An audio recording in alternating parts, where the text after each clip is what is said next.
Hello friends, welcome back friends. आपका फिर से स्वागत है आपके अपने चैनल फार्मा कैप्सूल में। फ्रेंड्स, जैसा कि हमारी फिफ्थ सेमेस्टर की सीरीज चल रही थी वन शॉट की, जिसके अंदर फ्रेंड्स हमारी फार्मास्यूटिकल जूरिस्प्रूडेंस, जिसका हम फर्स्ट चैप्टर जो कि drug and cosmetic act 1940 and it's rule 1914 का फर्स्ट पार्ट था, 45 का फर्स्ट पार्ट था, वो हम कंप्लीट कर चुके हैं।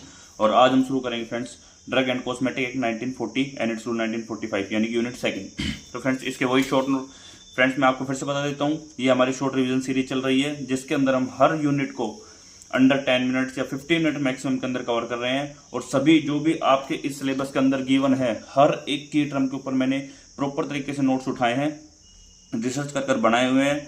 तो आप इसको यदि आपने यूनिट पढ़ चुके हैं और रिवीजन करना है तो आपके लिए ये वीडियो बहुत ही काम की है। अंडर 10 से 15 मिनट आपको ये रिवीजन कंप्लीट करा दूंगा। ठीक है फ्रेंड्स, तो हम शुरू करते हैं unit second drug and cosmetic act 1940 and it's rule 1945। Friends इसके अंदर मेनली आता है हमारे पहले इंपॉर्टेंट शेड्यूल के अंदर शेड्यूल जी, जिसके होते हैं फ्रेंड्स फुल फॉर्म, जिसके अंदर हम पढ़ते हैं ड्रग अंडर मेडिकल सुपरविजन, या जो ड्रग हम डॉक्टर के सामने या प्रिस्क्रिप्शन के ऊपर मेडिकल सुपरविजन में यूज करते हैं, डॉक्टर के सामने ही। एच के अंदर आती है प्रिस्क्रिप्शन ड्रग, यानी जो डॉक्टर लिख के देते हैं अपने प्रिस्क्रिप्शन के ऊपर वो ड्रग्स। H1 के अंदर आती है drugs can't purchase without prescription, यानी कि जो ड्रग हम प्रिस्क्रिप्शन के बिना परचेज नहीं कर सकते मेडिकल स्टोर से। M के अंदर आता है गुड मैन्युफैक्चरिंग प्रैक्टिसेस, यानी कि प्रॉपर रनिंग के लिए क्या क्या हमको रूल फॉलो करने हैं, वो सभी शेड्यूल M के अंदर आते हैं। इसके बाद आता है शेड्यूल N। फ्रेंड्स N के अंदर आता है minimum equipment need for running pharmacy. Friends को आपको मैं ट्रिक बता देता हूँ, आप न्यू फार्मेसी खोलते हैं तो आपको क्या करते हैं, नई फार्मेसी रनिंग करने के लिए आपको नए नए इंस्ट्रूमेंट की जरूरत होती है, तो आप उस तरीके से याद कर लिए। एन से हो गया न्यू फार्मेसी रनिंग करने के लिए क्या क्या इक्विपमेंट जरूरी है, नीड है। तो फ्रेंड्स मैंने ऐसी सबकी ट्रिक बनाई हुई है, अगर आप कमेंट करेंगे तो मैं वो ट्रिक आपके लिए ले आऊंगा पूरी जो सभी शेड्यूल्स की है। इसके बाद आता है फ्रेंड्स हमारा शेड्यूल पी, जिसके अंदर आता है लाइफ पीरियड ऑफ ड्रग, यानी कि ड्रग के लाइफ पीरियड के बारे में बताते हैं।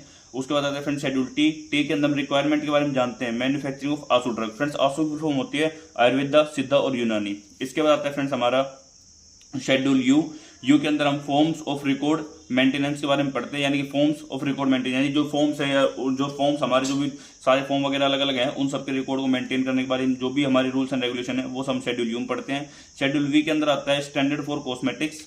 इसके बाद हमारा शेड्यूल जो एक्स है, एक्स के अंदर नार्कोटिक एंड साइकोट्रोपिक सब्सटेंसेस के बारे में आते हैं। फ्रेंड्स आपको मैं इसकी ट्रिक बता देता हूँ, एक्स आप ये समझ लीजिए, आपकी जो एक्स थी वो साइको थी, यानी कि वो पागल थी, तो एक्स के अंदर आता है नार्कोटिक एंड साइकोट्रोपिक सब्सटेंसेस के बारे में। इसके बाद आता है शेड्यूल वाई के अंदर फ्रेंड्स गाइडलाइन आती है क्लिनिकल ट्रायल के लिए, जैसे कि आपने पहले पढ़ा होगा क्लिनिकल ट्रायल के जैसे 4 फेज होते हैं, फेज 1 2 3 4। नई ड्रग आती है उसके लिए फ्रेंड्स हम ये करते हैं। इसके बाद आता है फ्रेंड्स हमारा शेड्यूल एफ के अंदर आते हैं friends standard for biological product, यानी कि जो भी बायोलॉजिकल प्रोडक्ट है उसके लिए कंप्लीट जो भी स्टैंडर्ड्स हैं वो सब हमारे शेड्यूल एफ के अंदर आते हैं। इसके बाद हमारा आता है part 12B। Friends part 12B के अंदर गाइडलाइन आती है packaging and labelling of bio product, यानी जो भी बायोलॉजिकल प्रोडक्ट है उनकी पैकेजिंग और लेबलिंग किस टाइप से करनी है, क्या उसके रूल फॉलो होने चाहिए, वो सब हमारे पार्ट 12 के अंदर आते हैं। इसके बाद आता है हमारा फ्रेंड्स DMR DMR OA की फुल फॉर्म है friends drug medical devices rules for ophthalmic preparation. Friends ophthalmic का मतलब होता है जो हमारी आंखों के लिए यूज हो।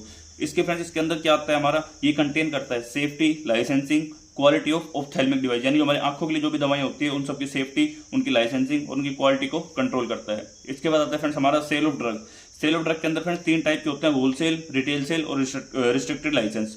होलसेल के अंदर फ्रेंड्स आता है लाइसेंस इन फॉर्म, जो होलसेल के जो भी लाइसेंस होते हैं वो हमारे फॉर्म नंबर 20B और 21B के अंदर आते हैं। रिटेल सेल के अंदर आते हैं फ्रेंड्स जो लाइसेंस है 20 और 21 के अंदर, आपको ये देख लीजिए ये 2021 है, इसके अंदर बस B लग गया है। होलसेल के अंदर फ्रेंड्स जो सोल्ड करते हैं ड्रग वो रिटेलर को, हॉस्पिटल को और इंस्टीट्यूशन को करते हैं, और जो रिटेल के अंदर है फ्रेंड्स ये सोल्ड करते हैं कंज्यूमर को, यानी जो हमारी मेडिकल स्टोर है वो सब हमें ही दवाई देते हैं और हम उसके कंज्यूमर हैं। इसके बाद आता है friends restricted license. Friends restricted license के अंदर क्या आता है, जो रिस्ट्रिक्टेड लाइसेंस का मतलब होता है सेल नहीं कर सकते शेड्यूल जी की ड्रग को, एच की ड्रग को, H1 की और एक्स की ड्रग को, जो भी इन शेड्यूल के अंदर ड्रग मेंशन है उन सबको ये सेल नहीं कर सकते। कान डिस्पेंस मेडिकेशन विदाउट फार्मासिस्ट, यानी फार्मासिस्ट के बिना ये इन सब ड्रग को सेल नहीं कर सकते। और इसके अंदर आता है friends sale of drug by dealers who do not employ a qualified pharmacist, यानी कि सेल ऑफ ड्रग के बारे में बताता है कौन, जिसके पास क्वालिफाइड फार्मासिस्ट ना हो, नहीं नोट। ठीक है फ्रेंड्स, इसके अंदर फिर हमारा आता है ऑफेंस एंड पेनल्टीज, यानी इन सब के लिए अगर यदि हमने कोई रूल फॉलो नहीं किया तो उसके लिए क्या ऑफेंस है। फ्रेंड्स अगर हम सेल करते हुए मिले, जो कि स्पेसिस्ट ड्रग है, अगर हम ये सेल करते हुए पकड़े गए तो 10 साल की जुर्माना है, 10 साल की जेल है और 10 लाख का जुर्माना है। अगर मैन्युफैक्चरिंग विदाउट लाइसेंस पकड़े गए तो फ्रेंड्स 5 साल की जेल है और उसके ऊपर जुर्माना है। और अगर ऑब्स्ट्रक्ट किया डीआई, फ्रेंड डीआई का मतलब है ड्रग इंस्पेक्टर, अगर हमने ड्रग इंस्पेक्टर को रोका फ्रेंड्स, ये एक बहुत रिस्पेक्टेड पोस्ट होती है, इसका अगर हमने इसको इंस्पेक्ट करने से रोका तो हमको 3 साल की जेल प्लस फाइन होगी। ठीक है फ्रेंड्स। इसके बाद आता है हमारा labelling and packing of drugs. Labelling और पैकिंग ऑफ ड्रग के अंदर फ्रेंड्स सबसे पहले रिक्वायरमेंट क्या होती है, लेबलिंग के अंदर हमको लेबल के अंदर मेंशन करना होता है नेम ऑफ ड्रग, उसकी एक्सपायरी, उसका बैच नंबर, उसकी स्टोरेज कंडीशन यानी कैसे उसको स्टोर करना है, और उसका नेट कंटेंट। और फ्रेंड्स जो स्पेसिमेन लेबल है, स्पेसिमेन लेबल्स के अंदर फ्रेंड्स जो भी आता है हमारा शेड्यूल जी, एच और एक्स के अंदर जो भी हमारे ड्रग्स वगैरह है वो सब आते हैं स्पेसिमेन लेबल के अंदर। इसके बाद आता है फ्रेंड्स हमारा लिस्ट ऑफ परमिटेड कलर, यानी कि जो हम ड्रग्स बनाते हैं उसके लिए कौन कौन से कलर परमिटेड है। फ्रेंड्स इसके अंदर आता है हमारा जो भी कलर हमारे शेड्यूल क्यू के अंदर गिवन है, जो भी शेड्यूल क्यू के अंदर अप्रूव्ड कलर है वो सब हम परमिटेड कलर के अंदर ले सकते हैं, जो भी ड्रग्स को हमको करना है। इसके बाद आता है फ्रेंड्स हमारा जो एडमिनिस्ट्रेशन होता है, administration of the act and it's rule. Friends इसके अंदर एडमिनिस्ट्रेशन के अंदर हमारे अलग अलग बॉडी होती हैं, वो सब बॉडी हमें इसके अंदर पढ़नी है। जैसे डीटीएबी drug technical advisory board, friends इसके अंदर वर्ड आ रहा है एडवाइजरी, यानी कि एडवाइज करती है, अपनी हाईएस्ट बॉडी है इंडिया की जो एडवाइज करती है सेंट्रल गवर्नमेंट को।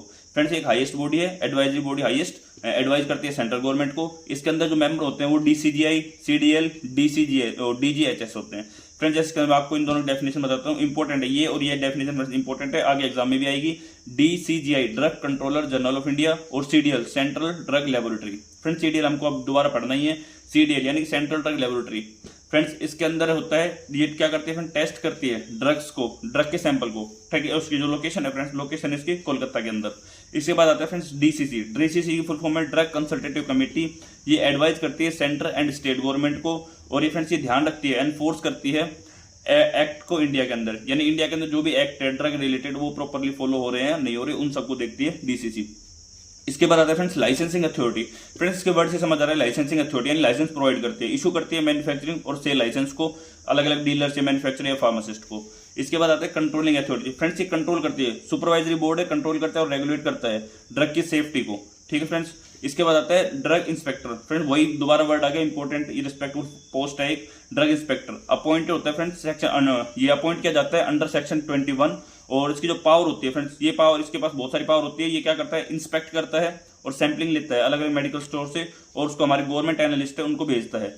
फ्रेंड्स ये किसी के पास भी जाकर सैंपलिंग ले सकता है, इसको कंप्लीट अथॉरिटी गवर्नमेंट की साइड से मिली होती है। इसके बाद आते हैं friends government analyst. Government analyst friends test and analyze करते हैं drug sample sent by DI, यानी डीआई जो भी ड्रग सैंपल लेगा, सैंपलिंग करेगा, वो सभी गवर्नमेंट एनालिस्ट को सेंड करता है। और वो जो गवर्नमेंट एनालिस्ट होते हैं ये इन सबको चेक करते हैं कि इसके अंदर कोई एडल्ट्रेंट तो नहीं है, ये ड्रग प्योर है, आपको प्रॉपरली मेंशन तरीके से बेची जा रही है नहीं जा रही। तो फ्रेंड्स ये था हमारा शॉर्ट रिवीजन यूनिट सेकंड का। फ्रेंड्स ऐसे ही हम सभी जो सब्जेक्ट हैं कंप्लीट बी फार्मा के, उन सबके शॉर्ट रिवीजन सीरीज चला रहे हैं। प्लीज आप चैनल को सब्सक्राइब कीजिए फ्रेंड्स, इसके अंदर बनाने में मेहनत लगती है, प्रॉपर एफर्ट लगते हैं, रिसर्च लगती है।